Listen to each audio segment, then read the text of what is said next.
গোপালগঞ্জের মকসুদপুরে আধিপত্য বিস্তার ও শুভেচ্ছা ক্যালেন্ডার বিতরণকে কেন্দ্র করে কেন্দ্রীয় বিএনপির সহ সাংগঠনিক সম্পাদক সেলিমুজ্জামান সেলিম ও নির্বাহী কমিটির সহ আইন বিষয়ক সম্পাদক সৈয়দ নজরুল আবেদিন মেজবার সমর্থকদের মধ্যে সংঘর্ষে অন্তত 25 জন আহতের খবর পাওয়া গেছে। এ সময় অন্তত 25টি দোকানে ভাঙচুর করা হয়। গতকাল শুক্রবার রাতে মকসুদপুর উপজেলার সদরের চৌরঙ্গি এলাকায় এই সংঘর্ষের ঘটনা ঘটে।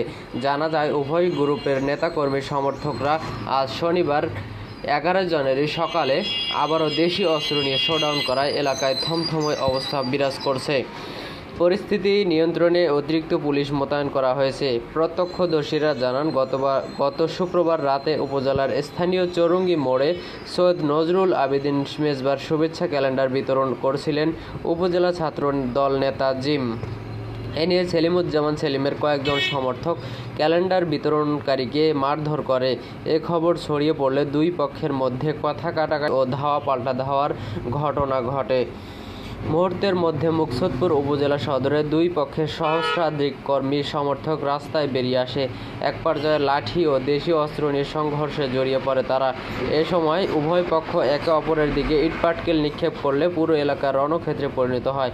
প্রায় 3 ঘন্টা পর পরিস্থিতি নিয়ন্ত্রণে আনে পুলিশ। এ ঘটনায় দুই পক্ষের অন্তত 25 জন সমর্থক আহত হওয়ার খবর পাওয়া গেছে। গুরুতর আহত 9 জন হাসপাতালে চিকিৎসা নিয়েছেন। মকসুদপুর থানার ওসি তদন্ত শীতল চন্দ্র পাল জানান, মকসুদপুরে আধিপত্য বিস্তার নিয়ে কেন্দ্রীয় বিএনপির সহ সাংগঠনিক সম্পাদক সেলিমুজ্জামান সেলিম ও নির্বাহী কমিটির সহ আইন বিষয়ক সম্পাদক সৈয়দ জয়নাল আবেদিন মেজবার সমর্থকদের মধ্যে দীর্ঘদিন ধরে বিরোধ চলে আসছিল। এ নিয়ে দুই পক্ষ একে অপরের বিরুদ্ধে দোষারোপ করছে। এ বিষয়ে কেন্দ্রীয় বিএনপির সহ সাংগঠনিক সম্পাদক সেলিমুজ্জামান সেলিম বলেন, যারা বিগত আওয়ামী লীগ সরকারের 16 বছরে বিএনপির কোনো রাজনৈতিক কর্মকাণ্ডে ছিলেন না, তারা এখন এলাকায় বিএনপি করতে চায়।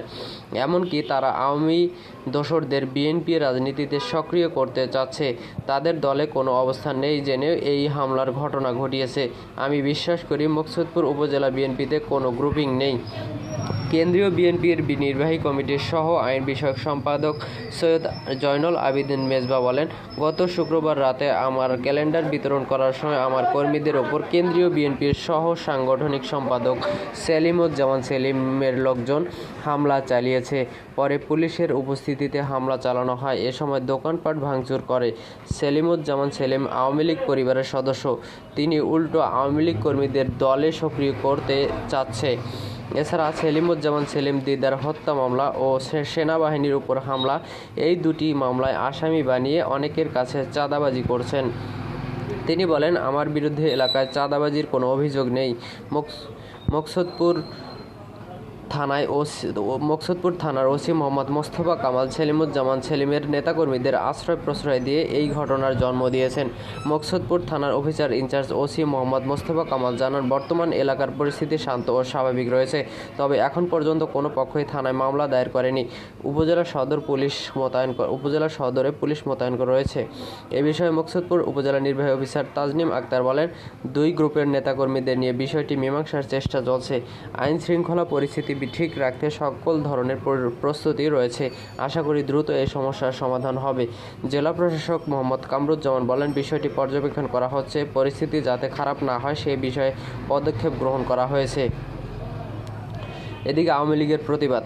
এদিকে কয়েকটি গণমাধ্যমে আওয়ামী লীগ বিএনপির সংঘর্ষ শিরোনামে সংবাদ প্রচার হওয়ায় প্রতিবাদ জানিয়েছেন উপজেলা আওয়ামী লীগের ত্রাণ ও সমাজ কল্যাণ সম্পাদক হায়দার হোসেন। তিনি তার ফেসবুক পেজে লিখেছেন, গোপালগঞ্জের মকসুদপুরে আধিপত্য বিস্তার ও পোস্টার লাগানোকে কেন্দ্র করে কেন্দ্রীয় বিএনপির সহ সাংগঠনিক সম্পাদক সেলিমুজ্জামান সেলিম গ্রুপের ও কেন্দ্রীয় বিএনপির নির্বাহী কমিটির সহ আইন বিষয়ক সম্পাদক সৈয়দ জয়নুল আবেদিন মেজবার সমর্থকদের মধ্যে ধাওয়া পাল্টা ধাওয়া, হামলা ভাঙচুর ও লুটপাটের সংবাদ কতিপয় গণমাধ্যমে আওয়ামী লীগ বিএনপির সংঘর্ষ বলে প্রচারিত হয়েছে, যা আমাদের নেতৃবৃন্দের দৃষ্টি আকর্ষিত হয়েছে। তিনি আরও লেখেন, মকসুদপুর উপজেলা আওয়ামী লীগ সভাপতি রবিউল আলম শিকদার তার ফেসবুক পোস্ট দিয়ে বলেছেন, মকসুদপুরে বিএনপির দুই গ্রুপের সংঘর্ষকে আওয়ামী লীগ বিএনপির সংঘর্ষ বলে অপপ্রচার চালানোর চেষ্টা করা হচ্ছে। এই সংবাদদের এই সংবাদের তীব্র প্রতিবাদ জানাই। আমরা দায়িত্বশীল গণমাধ্যমকে বিনীতভাবে জানাতে চাই, বাংলাদেশ আওয়ামী লীগ আপাতত রাজনৈতিক কর্মকাণ্ডে নেই। মকসুদপুরে এমন ঘটনা ঘটার বিগত দিনে কোনো ইতিহাস নেই। আমরা শান্তিপূর্ণ সহাবস্থানের রাজনীতি করেছি। গত 21 বছরে আমাদের পক্ষ থেকে একটিও রাজনৈতিক মামলা হয়নি। এমত অবস্থায় প্রিয় সাংবাদিক ভাইদের সঠিক সংবাদ প্রকাশের আহ্বান জানাই। মকসুদপুরে আওয়ামী লীগকে জড়িয়ে প্রকাশিত সংবাদের প্রতিবাদপত্র ও প্রকাশের অনুরোধ রইল।